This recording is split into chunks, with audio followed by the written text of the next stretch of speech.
Elena Alfaro est une survivante des camps El Vesubio.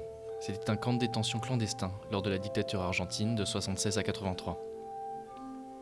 Elle a été détenue dans ce camp pendant 7 mois et a subi des violences physiques et morales alors qu'elle était enceinte.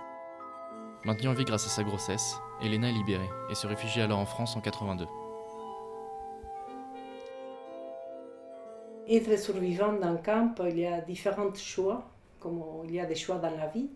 C'est de laisser passer, d'oublier, ou au contraire, d'assumer, et combattre et lutter contre l'oubli, précisément. Depuis, elle lutte pour que justice soit faite en témoignant dans les procès du camp. Elle nous parle de ce qui compte le plus pour elle aujourd'hui, la vie. Je pense que quand on sort d'une expérience limite, je crois qu'on a un potentiel de vie qui nous fait dépasser et on vit dans le dépassement. En 1998, Elena dépose plainte contre les militaires argentins qui l'ont détenue.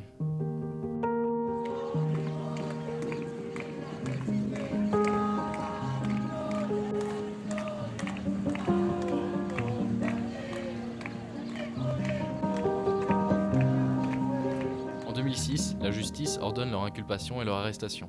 Ce n'est qu'en 2010 que le procès a lieu, Elena témoigne. Contrairement à l'Allemagne, la France refuse de s'impliquer.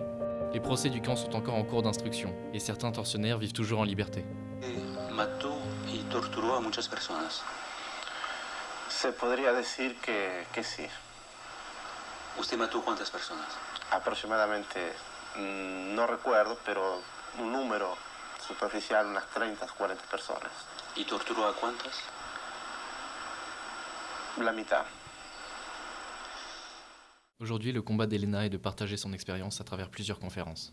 Mes conférences, c'est raconter un petit peu le fait d'être disparu, d'être survivant, d'être surtout comment ça s'est passé dans les camps, et enchaîner ça sur un recul que je fais pour comprendre comment on peut arriver à cette situation. Ça fait longtemps, plus de 30 ans que je témoigne.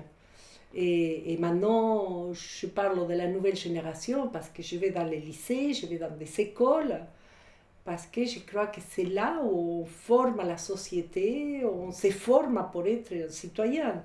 Donc c'est très important de revivre les valeurs républicaines. Elena a repris le cours de son existence. Elle reste malgré tout animée par une force qui la pousse à mener ce combat de toute une vie.